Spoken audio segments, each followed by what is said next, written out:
Thanks for tuning into Duckbricks and welcome to another episode of cancelled Ninjago prototypes, concept art, and even cancelled sets that never saw the light of day.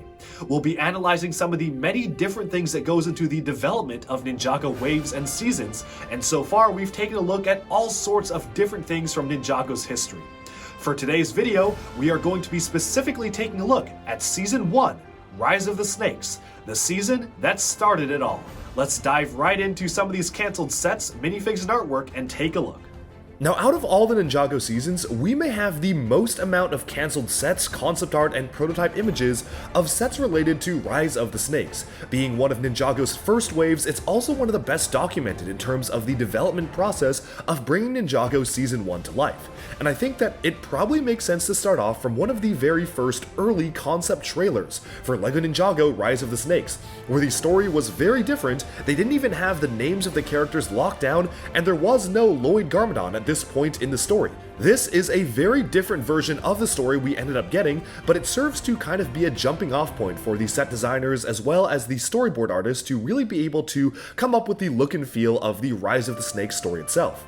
This video is thanks to Tommy Anderson on Twitter and YouTube, who posted this video, which is really interesting, seeing an internal development video from LEGO showcasing the very first beginnings of what would become Rise of the Snakes. Let's watch that right now and then move on to the rest of the images and sets in this video. Ninjago, Return of the Snake People. Thousands of years ago, the land of Ninjago was plagued by the evil Snake People. Commanded by powerful snake generals, they used their hypnotic staffs and poisonous venom to keep the people of Ninjago in a constant hypnotic trance. The Snake People worshipped the great golden statue standing at the peak of the highest mountain. Legend said that it was once a mighty serpent god, but now it just stood there, gazing blindly over the land. The great master of Spinjitzu freed the land of this plague.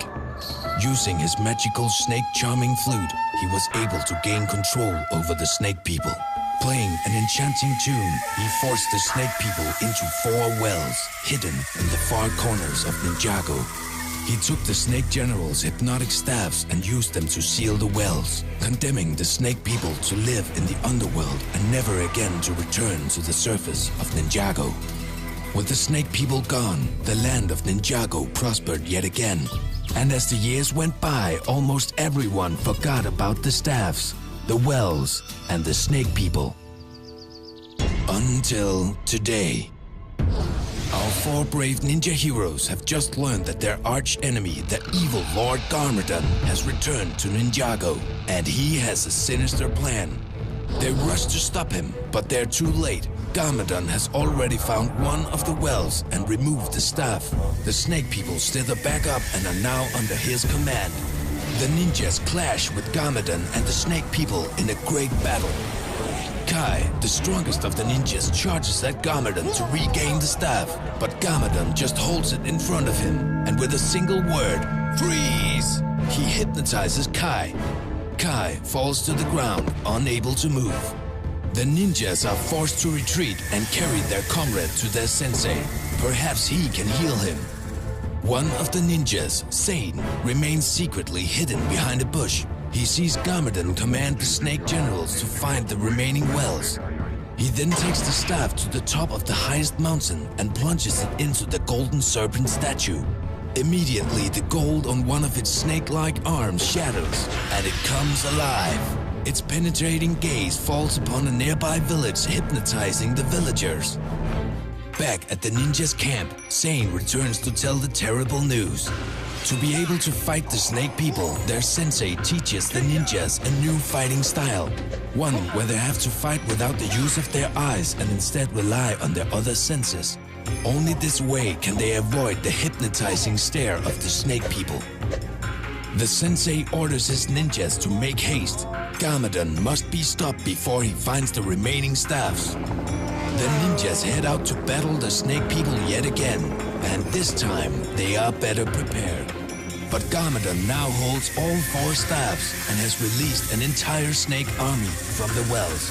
The snake army is overwhelming, and although completely outnumbered, the ninjas battle bravely using their new fighting style. Garmadon places the final staves into the serpent statue. With a roar, the final heads come to life and the statue is now completely free from its golden shell. Garmadon jumps on its back and immediately attacks a nearby village. With the serpent on the loose, all hope rests on the ninjas. Kai, having been hypnotized, gets an idea. The ninjas close their eyes, each grab a staff and point them at the serpent. The serpent comes to an abrupt halt and then starts to writhe and scream. The earth quakes, cracks and shatters as the serpent strikes hard into the ground trying to escape. It slithers into the underworld, taking Garmadon and the snake army with it. The ninjas have won and Garmadon is gone yet again. But for how long? So that was a really interesting look at what could have been the story of Ninjago Rise of the Snakes. No Lloyd, Garmadon himself was the one who freed the serpents, and a radically different beginning and ending for how the snake staffs would work, as well as the Great Devourer itself. And I think it's really cool seeing the early beginnings of what would eventually become the plotline of the show that we know and love. Now this image right here is one of the first images that they produced for Ninjago Rise of the Snakes, which shows some of the models in more detail. Clearly they had a few more details figured out by here. You can see the Hypnobrai, the Fangpyre, and the Venomari, as well as Kai's Firebike, the Great Devourer, and even a very early version of the four-headed Ultra Dragon, this one just using the primary color schemes of the dragon heads themselves, but for the most part a lot of the details are there. You can even see Nia as Samurai X, so this is a little bit further in development, but still obviously very early in terms of showcasing the set prototypes, and we even have a series of images that are linked directly to the TV show itself, featuring storyboards from Will Film trying to create the many different environments as seen in the show, and even some of the props used in the show themselves, like the boxes their suits came in. There was even a really fun video Tommy Anderson posted on Twitter showcasing the dance that Kai would do to unlock his fire sword bike, which is pretty much exactly what we saw in the show, so that is really cool to see him actually demonstrating that for the animators, and I really do like seeing this concept artwork of the LEGO sets being translated into the Ninjago animation themselves.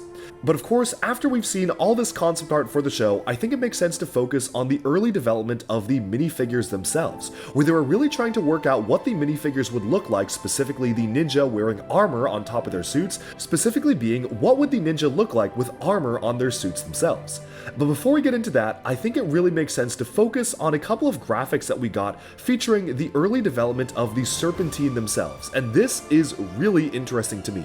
Now this image comes from a pretty obscure book that I did do a full video on, and I will continue to do individual videos on, called The Secret Life of Lego Bricks. You could only acquire this book if you actually pre-ordered it, which is a very strange thing. It never was available for public, but I did actually post a free PDF on my video detailing that book itself. Now this image focuses on the early development of the Serpentine tribes, and I think it's a really interesting thing how they were actually showcasing the development process of these minifigures, how initially you could start with a total restriction on elements, aka no new molds, and then you could say maybe all the snakes have the same molded headgear for all of the lower ranks, then you go up to personalizing the headgear and accessories, and then you get up to new molded elements for each tribe, and then you have leaders, which is kind of a similar thing as to what they did for the rest of the tribes themselves, albeit with a bit of a different design. One of my favorite things about this piece of artwork is that I feel like there was a very heavy inspiration with Incan, Maya, or Aztec type of look and feels for at least some of the tribes themselves. Starting off, of course, with the Hypnobrai, you've got really interesting looking designs like fans on the top of their heads, and they have kind of these ornate daggers and weaponry that you would associate with South American tribes, which is a really interesting look and feel for these characters themselves. Of course, you have different names for the characters like Vipoids and Constrictors, which were names that went so far along into production that initially when Ninjago Season 1 was first airing, episode descriptions accidentally called the Venomari the Vipoids, which they changed at the last minute. I really like how you actually have a lot of different proposals for elements, such as an arm that ended in a snake tail, which I think would have been really cool, but eventually they just didn't really have the production budget to make, and overall, you can see the early beginnings of what would eventually become the Serpentine tribes, but these are very, very different compared to what we eventually got, and really only the Vipoids or Venomari basically retain the same color scheme, with everything else eventually shifting color schemes themselves. Here's an image of some of the initial molded components created for the Serpentine, from the heads to the tails. I really like what we got, but this is a really interesting exploration as to what could have been, and this image, taken during the LEGO House's 10-year anniversary celebration of Ninjago in 2021, showcases some of the development of the Serpentine, which is really interesting, seeing the Hypnobrai headpiece being reused in orange and green for the Venomari and Constricti, a very interesting look and feel for what we could have gotten for the Serpentine themselves. And then of course, onto the right side you can see some of the final finished iterations of these Serpentine pieces. Of course, we can now move on to the Ninja themselves, with development being focused on how to make the Ninja hoods, as well as actually how to make the Samurai X outfit itself. Now, this is really interesting because they were really trying to focus on creating a brand new set of head molds for Samurai X, as well as the four-armed Garmadon with new headpieces and armor for the Ninja themselves, with development stretching from all sorts of different spikes on the side of their shoulder until we eventually got the ZX suits that we know and love. One final minifigure related thing that is a bit of an oddity is that early images of these spinners focused on characters like Lloyd having an additional leg add-on piece for short legs to keep them at the same height as all the rest of the Ninja themselves, which eventually we never actually got produced as an actual LEGO piece, but clearly it went so far into production that they actually had renders for it, until for whatever reason they decided not to include it as an official piece. And speaking of spinners, this is probably one of the most interesting development images that has surfaced regarding the Ninjago spinners for 2012 in general, showcasing an entirely new way to reinvent the spinner concept.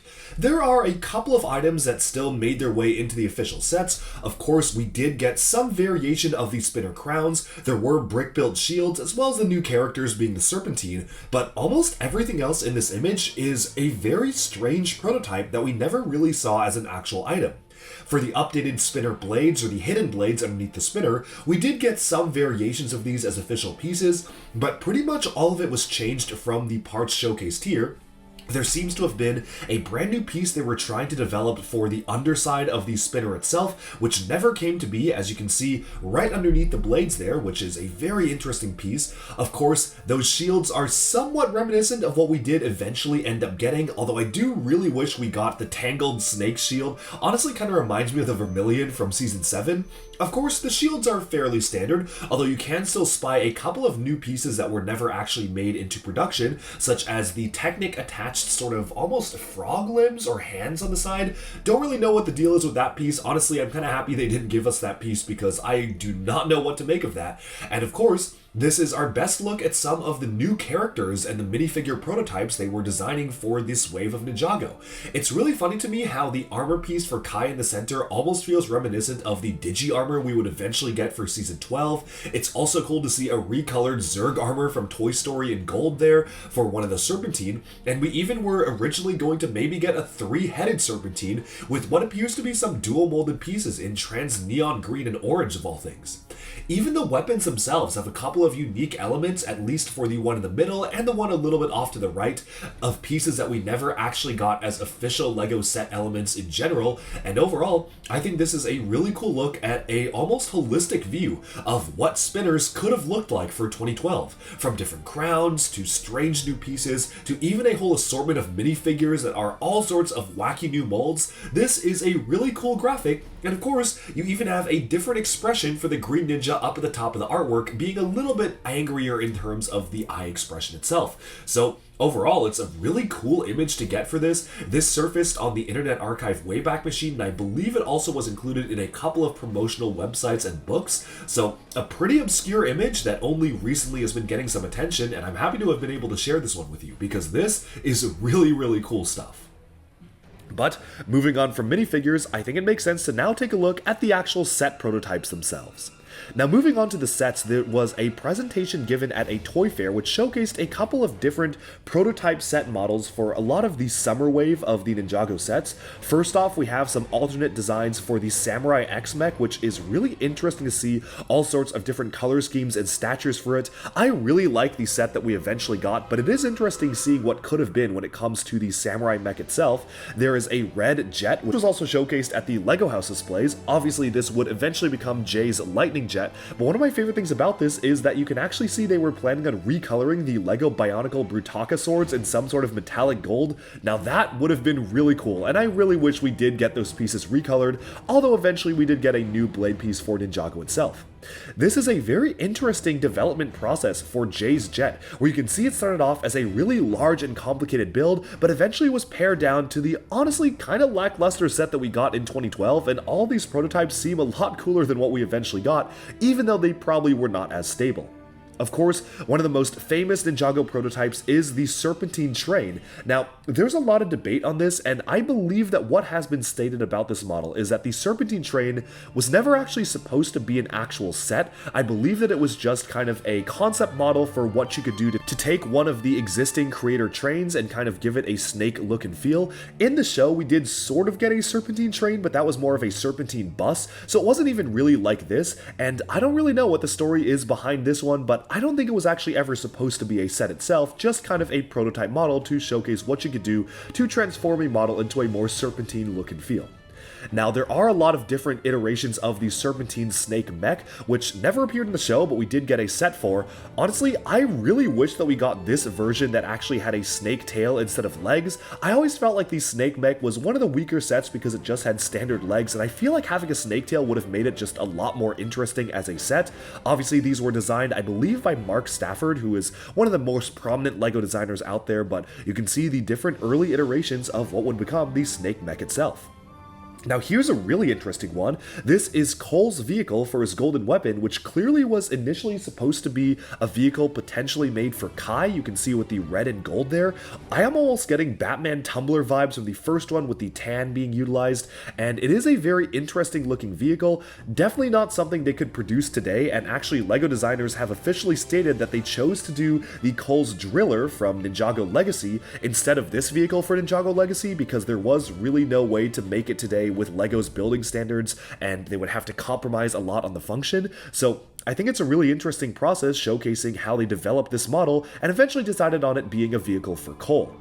Moving onwards, there are a lot of development images for Zane's snowmobile. Despite this being a side build on set, this went through a lot of different prototypes, and I personally really like the version that utilizes one of the larger snowboard elements as the front part of the model. That to me is a really cool looking design for the suit itself.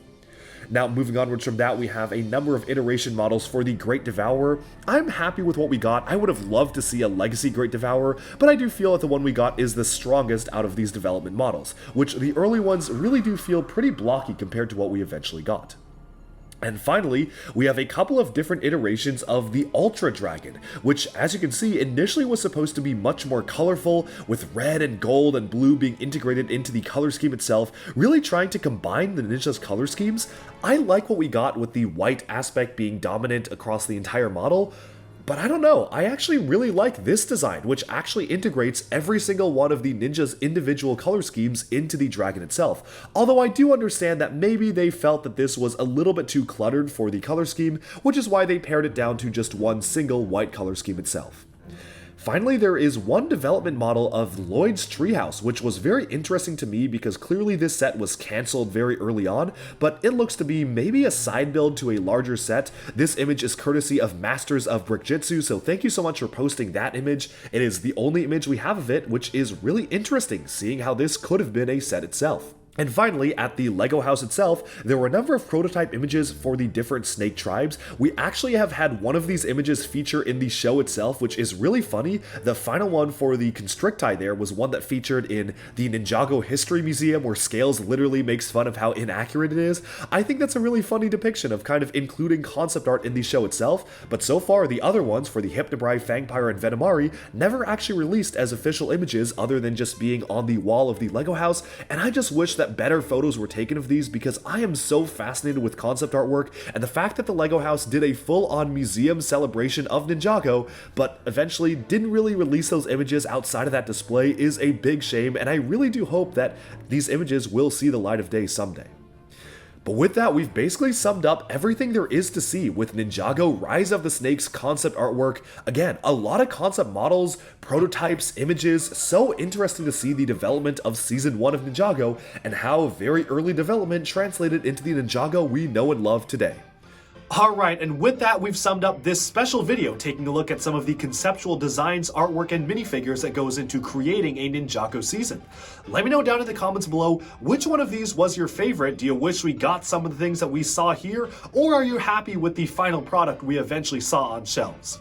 And with that, we've summed up this video. Definitely stay tuned and subscribe to Duckbricks for even more videos like this and LEGO news, reviews, discussion, and analyses coming your way very soon. Thanks, and bye-bye for now.